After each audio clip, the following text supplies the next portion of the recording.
Uno. Gracias por quedarse con nosotros, amigos, tal y como lo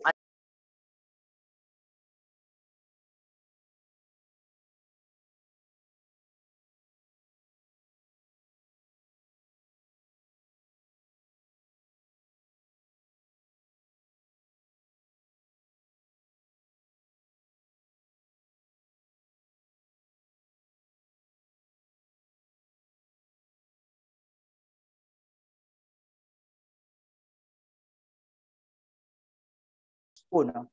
Gracias por quedarse con nosotros, amigos. Tal y como lo anunciamos antes de irnos al cambio comercial, tenemos aquí en exclusiva al licenciado Ángel Álvarez. Él es abogado del diputado Arquesio Arias, porque es importante conversar con él sobre el fallo de la Corte que exculpa a su representado y, más que todo, hacer una valoración de esos elementos probatorios que sirvieron precisamente de base para arribar a esa decisión. Antes de darle la cordial bienvenida y agradecerle su tiempo y su disponibilidad, licenciado, tengo que hacerme eco de algunos sentimientos de la ciudadanía, porque ciertamente lo que siente es indignación, impotencia, impunidad, justicia fallida. Son algunos de esos sentimientos expresados por la ciudadanía luego de conocer la decisión del Pleno de la Corte Suprema de Justicia que declara no culpable al diputado Arquesio Arias por la comisión de delitos sexuales en perjuicio de dos mujeres que en su momento lo denunciaron como el agresor a su pudor. Hablemos de esa apreciación, licenciado, de las pruebas en cuanto a su relevancia que hizo justamente que los magistrados arribaran a una decisión de esta naturaleza. Bienvenido, buenas tardes. Si nos abre el micrófono. Buenas tardes, Egna. Agradezco la invitación que me has hecho. Y me gustaría también participar en ese primer comentario que haces sobre la expectativa de justicia y lo que a veces parece resultar en una decepción cuando los resultados que parecieran aspirar como sociedad no se traducen en esa misma forma en la sentencia o las decisiones judiciales. Y es por eso que los criterios y las regulaciones que existen sobre la mediatización del proceso deben cumplirse siempre para no elevar la expectativa de justicia más allá de lo que realmente está aprobado o más allá de lo que realmente se presenta en cada proceso. Hay que entender que no todos los delitos se denuncian, ni todo lo que se denuncia es realmente delito. Entonces, sin lugar a dudas, este caso en particular ha sido altamente impactado porque en el transcurso ordinario de su investigación, al igual que en un sinnúmero de delitos, este en particular se vio matizado por la publicación de las supuestas versiones de la víctima que se hicieron y se lanzaron a la luz pública, generando una expectativa de justicia basado en versiones que no necesariamente coinciden con el material probatorio que se evacuó en juicio y que seguro tampoco eran aproximadas o exactas a la evidencia que ya se recogía en ese momento cuando se hizo estas publicaciones en contra de mi representado. Entonces, entiendo el sentimiento de frustración, pero realmente hay que tener cuidado, como te digo anteriormente, con las expectativas que se generan en la población cuando no se ejerce el periodismo de forma responsable o cuando se hacen publicaciones sin tomar en consideración realmente que los temas de justicia resultan no necesariamente fáciles de debatir y evaluar en un medio de comunicación, ni en publicaciones editadas, ni en a veces publicaciones que, como te digo, no son exactas siempre con lo que se mantiene en la causa. Y precisamente por eso es importante tenerlo aquí, licenciado, porque cuando hablamos de delitos contra la libertad sexual e integridad de la persona, es importante conocer la otra cara de la moneda, porque en su momento estamos con la denuncia que hiciera en su momento, digo hace un año, las víctimas en cuanto a lo que les ocurrió según su versión y lo que les hizo según su versión el diputado Arquesio Arias, valiéndose de su condición de médico, valiéndose de su condición de diputado. Yo quisiera, si nos pudiera hacer, yo sé que por las connotaciones del delito y del caso en sí no puede adentrarse a detalles, pero sí por lo menos para hacer docencia y aclarar esa percepción a la ciudadanía o esa expectativa que muchas personas tenían en cuanto a esta investigación, es lo que los magistrados en este fallo señalan como pruebas no contundentes que les permitieron a ellos arribar a un fallo exculpatorio. Justamente, mira, en lo que planteas, hay que tener claro que los supuestos hechos que se le atribuían al señor Arquesio Arias se dicen ejecutados cuando él ejercía la profesión de médico. En ningún momento el señor Arias era diputado, ni estaba próximo a ser diputado, ni había sido parte ni siquiera de la propuesta electoral de su partido político cuando supuestamente ocurrieron esos hechos. Así que la expectativa de que algún delito se haya cometido abusando de la condición o aprovechándose o abrigándose en la condición de diputado es realmente errada, porque según lo que constaba o lo que se ha hecho referencia en esta denuncia, se hacían señalamientos de momentos históricos donde el señor Arias no era diputado ni había sido electo. Contrario es, y sin adentrarme, como bien señala, en detalles sobre cosas que realmente deben mantenerse siempre o explicarse con el mayor cuidado posible, contrario es que cuando se presentan las denuncias, eso se hace 2 días después que el diputado Arias gana las elecciones primarias en su partido. Las denuncias se presentan el 18 de septiembre y él sale o había salido electo como candidato en su circuito el día 16 de septiembre de 2018. Y otro elemento que también debemos considerar es que estas denuncias se presentan 2 días después de la mano de familiares y la esposa de su contrincante en la elección primaria. Que son ¿Cuándo supuestamente ocurrieron los hechos según las víctimas?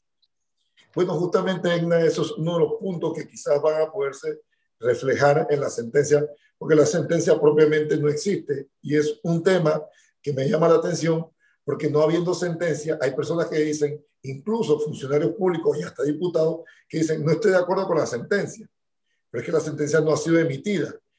Se ha hecho conocer el sentido de la sentencia, o sea, la parte dispositiva, la decisión a la cual ha arribado el tribunal. Pero la materialización, la exteriorización de los argumentos de fondo, de hecho y de derecho que llevaron al Pleno de la Corte Suprema de Justicia a descartar de forma directa 3 cargos de 9-0 están y deberán estar recogidos propiamente es en la sentencia. Entonces, cuando me preguntas cuándo ocurrieron los hechos, justamente esa fue una de las mayores dificultades y de las inconsistencias que se presentaron en las versiones que se presentaron al tribunal de juicio. Se presenta una denuncia donde se dice que un hecho ocurrió en junio. Posteriormente, en una evaluación del proceso, se dice que el hecho había ocurrido en abril. Posteriormente, se dice que el hecho ocurrió en agosto. Después que ocurrió en enero y hasta se llegó a decir que no se recordaba la fecha ni el lugar exacto donde había ocurrido el hecho. Entonces, esos aspectos justamente deberá cubrirlo o seguro van a estar contenidos en la sentencia, porque realmente no creo que exista forma de que ni el tribunal pueda precisar cuándo supuestamente ocurrió los eventos si los relatos no logran precisarlo de voz de las propias denunciantes. Usted conoce a fondo el expediente, sin lugar a dudas, el licenciado, y todas las pruebas que en él reposan y que hizo precisamente que los magistrados llegaran a esa conclusión. Quiero que explique precisamente en materia de votos que hubo, porque se habla de 5-4, pero muchas personas no entienden jurídicamente hablando qué significa eso de 5-4. Ahora usted me dice de 9-0. ¿Realmente hubo o no algún magistrado que, o sea, que estaba en desacuerdo con la decisión del resto o de la mayoría? Bueno, debo explicarlo de esta forma. En este proceso se presentaron 4 cargos. O sea, por cada persona se decía haberse cometido 2 delitos. Un delito de acto libidinoso y un delito de violación. Supuestamente sufrido por ambas personas que denunciaron. Las 2 señoras, de las cuales ambas sobrepasan hoy en día los 20 años de edad. Es decir, ¿hay alguna menor de edad involucrada o estamos hablando, se habla de 2 víctimas? En este momento, las personas que aparecen como denunciantes no tienen esa edad. Y en el momento en que se decía ocurrido el hecho, posiblemente una estaba próxima a cumplir 17 años. No quiero adentrarme en esos detalles porque creo que son aspectos... Por respeto a la víctima, claro. Exacto. No podría asegurar que son víctimas, pero sí son denunciantes, pero independientemente que una persona sea considerada víctima o no víctima, denunciante o no, no pierde la categoría de ser humano y la dignidad debe ser un factor a preservar en esto. El hecho de que existe una sentencia a favor del señor Arias no quiere decir que las personas que lo denunciaron no puedan o no posean dignidad. Evidentemente tienen dignidad y eso hay que respetarlo, independientemente que consideremos que no se le corresponde con la categoría de víctima. Para el efecto de la votación, en el caso de la primera persona denunciante, la Corte desestimó los 2 cargos, el de violación y el de acto libidinoso. Cuando se examinó la supuesta violación, la Corte 9-0, sin objeción alguna, consideró que ese delito no estaba aprobado y lo desechó con 9 votos a favor de los 9 magistrados de la Corte Suprema de Justicia.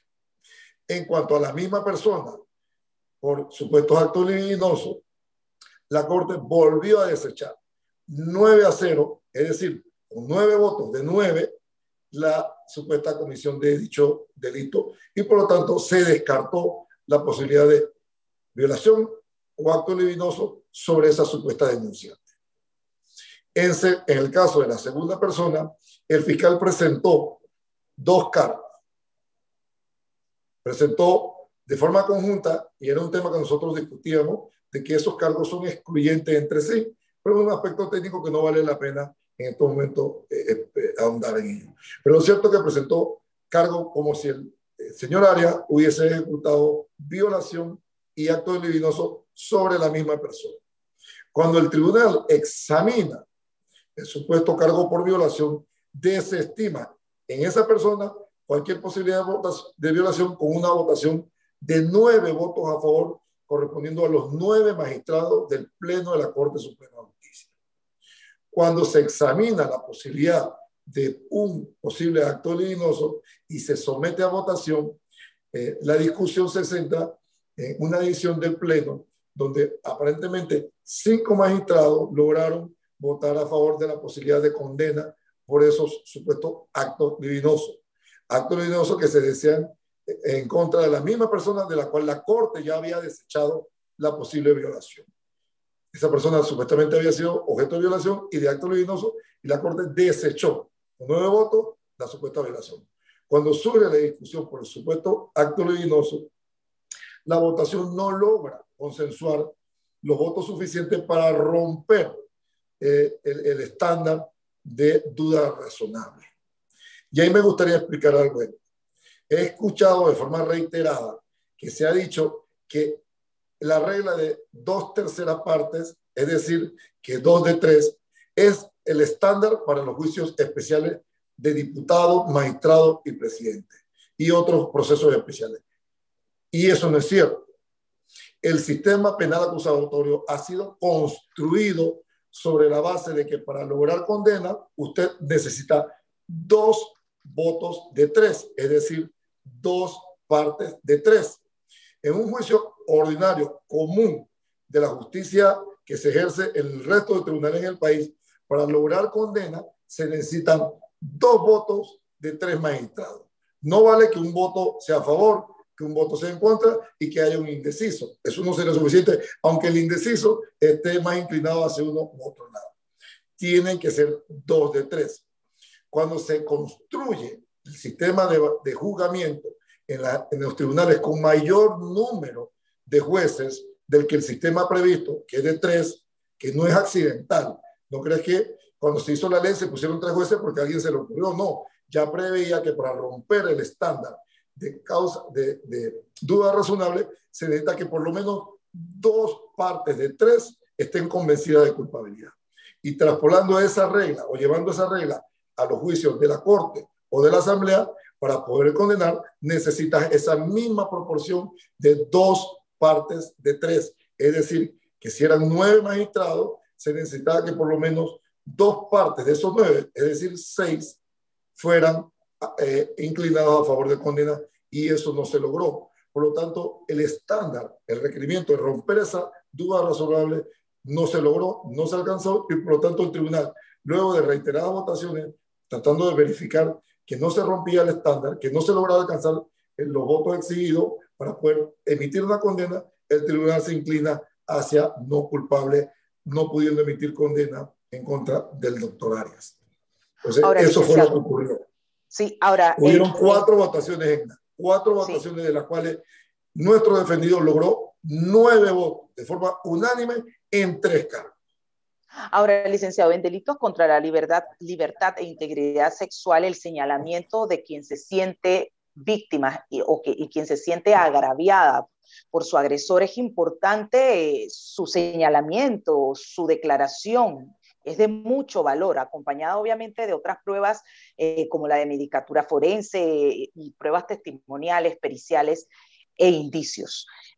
¿Qué realmente valoró en su momento el magistrado en calidad de fiscal y cuando lleva estos elementos de prueba para que se decidiera en su momento un arresto domiciliario del diputado Arquesio Arias, que no haya sido valorado con la misma magnitud o minuciosidad en el momento en que se dio la audiencia para arribar, según lo que se esperaba y las expectativas de muchos, en un dictamen de culpabilidad? Hay que ser claro en algo. En las etapas previas al juicio no se hace descarga probatoria. Es decir, que cuando se tomó la decisión de abrir el proceso, se consideró lo que unilateralmente, de una u otra forma, se había recolectado ya por parte de la personería de Gunayala y las versiones que hasta ese momento habían brindado las denunciantes. ¿Cierto? Cuando esto se lleva para la discusión de la imputación, comprenderás que la imputación es un acto de comunicación. Quien decide si imputar o no es quien ejerce la acción penal, el fiscal. En ese momento el magistrado fiscal consideró, según su evaluación, que los elementos con los que él contaba eran suficientes para presentar una causa. Y basado en eso, posteriormente lo presenta ante el Pleno de la Corte Suprema de Justicia y solicita como tribunal de medida cautelar la aplicación del arresto domiciliario. Y por parte de la querella se objeta o se solicita una detención provisional. Respecto a eso, en ese momento no se hizo el ejercicio de examen de prueba que ahora se ha hecho. Lo que se hizo fue una discusión o una alegación de la viabilidad, de la necesidad, de la urgencia, de la eficacia de la medida cautelar. Entonces, esos son los aspectos que se discutieron. Si era o no asegurar al investigado y visto que era un diputado, que es la categoría de delito que se plantea, que esos delitos tienen pena grave, que siempre existe frente a delitos graves un riesgo abstracto sobre posible fuga, que era necesario asegurar que el acusado estuviese inmóvil para que no afectara medios de prueba, para que no lograra contaminar los testimonios. Entonces, dado esas necesidades, no la evaluación de prueba, entonces se le aplica un arresto domiciliario, donde la defensa ya venía advirtiendo la existencia de elementos científicos y médico-legales en el proceso que daban al traste con la versión de las denunciantes. Y esto fue un tema que no quedó allí, que se fue ahondando porque en el ejercicio de buscar una mayor profundidad de esas pruebas no lograron corroborar la versión, sino que se inclinaron mayormente a desvirtuar la versión. Entonces, como usted dice, la versión de las denunciantes en los delitos contra el pudor y la libertad sexual tiene un peso significativo y eso hay que medirlo, porque evidentemente es una categoría de delito especial, pero también hay que considerar que dependiendo de la edad y según mientras más madura la persona, esos elementos deben ser valorados en el escenario, en el entorno, en el antecedente histórico en que se plantean los supuestos hechos. Y esos elementos, usted utilizó una palabra muy puntual, deben estar acompañados. Pero si esa versión no está acompañada de más nada y de paso resulta contradictoria en sí misma, evidentemente no resulta suficiente para que usted pueda condenar a un ser humano. Imagínense que mañana cualquier persona sea acusada de que tocó o hizo y ese señalamiento no cuente con absolutamente nada que lo corrobore y de paso resulta contradictorio en elementos tan importantes como el momento de la ocurrencia del hecho o la ubicación o incluso la forma en que se dice cometido el evento, entonces surgen esas dudas o van surgiendo elementos que van construyendo una decisión como la que hemos visto. Creo que realmente tienen que considerar que las votaciones sobre este delito, que es realmente difícil, fueron de 9 votos a favor, descartando la mayoría de las acusaciones. Quiero hacerle la pregunta de la siguiente manera, licenciado. ¿Cuáles fueron entonces esos argumentos probatorios, argumentos y pruebas que la defensa, en este caso usted presentó, que convencieron a los magistrados? Porque es importante también valorar eso. ¿Pudiera ahondarnos un poco o de manera pero muy sucinta, cuáles fueron esos elementos de prueba que usted presentó ante los magistrados en un juicio oral? Mira, para ser más puntual, se hizo creo que se creó un mito de que el fiscal había presentado 20, 30, 40 o 60 pruebas y que todas esas pruebas convertían o establecían la culpabilidad del señor Arias. Y eso no es cierto. Si usted nota, el ejercicio probatorio de la defensa después que se evacuaron las pruebas de la fiscalía fue menor porque habían elementos que las propias pruebas del fiscal aclararon. Por ejemplo, sobre materia médica. Algunos testigos se presentaron al tribunal a cuestionar procedimientos médicos basados en su experiencia o en una creencia sobre lo que esa persona consideraba debía ser un procedimiento médico. Sin embargo, cuando se consultan a los expertos, a los médicos, a los forenses, esos expertos logran desvirtuar esa creencia. Por ejemplo, habían testigos que consideraban que el médico no debe hacer una revisión clínica y que el médico solamente debe recetar y mandar inyecciones o pastillas, que no debe evaluar, que no debe mirar, que no debe poner el estetoscopio. Entonces, esas cosas son realmente elementos que fueron acopiándose en ese desarrollo de evacuación probatoria que el tribunal percibió de propia voz de esos expertos y de los propios testigos. Entonces, esos son, en síntesis, las situaciones que surgen. Cada elemento de prueba que llevaba el fiscal, aunque intentaba probar la acusación, en ocasiones, y te puedo asegurar que en muchas ocasiones, terminando dándole a favor a la defensa, a la teoría de defensa, y desvirtuando la teoría que se había construido para acusar al diputado Arias. Se ha determinado, y con esto concluimos, licenciado, que la Corte actuó de manera cobarde y se ha repudiado su decisión por algunas voces. Por ejemplo, la Red Nacional por los Derechos de la Mujer lanzó en el día de hoy un comunicado en donde exige justicia y no más impunidad, entre otros gremios que se han manifestado. Le pregunto, ante el único recurso que le queda a las víctimas, de acuerdo a lo que establece el artículo 2495 del Código de Procedimiento Penal, ¿considera usted que pudiera replantearse, reevaluarse la decisión de los magistrados? Mira, yo no entiendo cómo alguien se puede pronunciar de forma responsable sobre una sentencia que no existe. ¿Cómo aventurarnos a opinar? Esa audiencia fue una audiencia cerrada, reservada, pero no por petición de la defensa, fue por petición de las propias denunciantes. Entonces, ellos asumieron la responsabilidad de pedirle al magistrado Harry Díaz, desde la fase de investigación, que declarara reservada la audiencia. Y conste que la defensa nunca se opuso a las peticiones de esa categoría de la querella.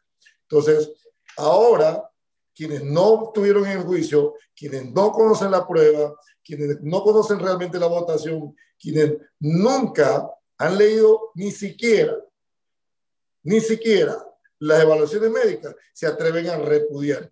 Claro que el ejercicio legítimo de derecho a pensar y el derecho de libre expresión debe respetarse, pero si ejercemos ese derecho sin tomar la precaución, creo que le hacemos más daño a víctimas de estos, o verdaderas víctimas de estos hechos, que bien, porque tenemos que tener cuidado cuando desestimamos una decisión del Pleno de la Corte Suprema de Justicia, que es el máximo tribunal de justicia en el país. Entonces, pareciera que lo que se plantea no es una exigencia de justicia, sino que tenía que condenarse sí porque sí, independientemente si era culpable o inocente. Entonces, lo que se plantea es, hay una enorme diferencia entre exigir condena sí porque sí y reclamar justicia. Hay una diferencia grande.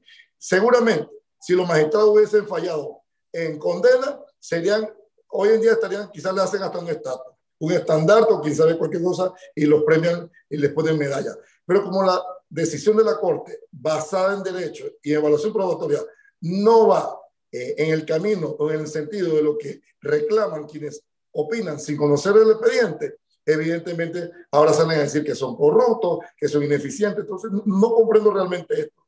Y me extraña, Egna, también que desde otros poderes del Estado se intente o se invite o se inste a la desobediencia de las decisiones de la Corte Suprema de Justicia. Como que mañana la Corte también se pare a decir que desatendamos las leyes de la Asamblea porque consideran que no son buenas. Entonces son cosas que hay que tener mucho cuidado cuando se emiten ese tipo de conceptos. Hay una diferencia entre exigir condena y reclamar justicia. Quiero agradecerle al licenciado Ángel Álvarez precisamente por acompañarnos en este espacio, y quién más que usted, conocedor de todas las interioridades de este expediente, que pudiera hablarle a esta audiencia que pues estaban ávidas de conocer más allá para no emitir un criterio sin conocer verdaderamente los hechos. Y para mí era importante tener aquí a las partes. De hecho, mañana vamos a tener aquí a la querellante, a la licenciada Nereida, representante de las supuestas víctimas, para que también pueda ella dar su opinión y versión en cuanto a los elementos que se acopiaron en el expediente. Así que muchísimas gracias, licenciado Ángel, por acompañarnos y servir de ese referente en cuanto a que, reitero, es el que conoce el expediente. Si no conocemos lo que hay dentro, difícilmente uno se puede puede emitir juicios de valor. Así que feliz tarde. Y muchísimas gracias. Y les invitaría a que por favor esperen la sentencia y hagan una lectura desapasionada sobre la argumentación que la Corte puede hacer al respecto. Yo estaré esperando que usted me la facilite en cuanto usted la tenga, licenciado. Aquí lo comprometo. Claro que sí, tan pronto, y si se nos permite, claro que sí. Seguro. Muchísimas gracias. Feliz tarde para usted. Gracias, igual. 4:39 minutos. Vámonos brevemente a un cambio comercial, pero le pido nos acompañen hasta el final, porque ya se encuentra en esta sala virtual el viceministro del Ministerio de Vivienda y Ordenamiento Territorial de Panamá, José Batista González, con quien vamos a conversar precisamente de algunas quejas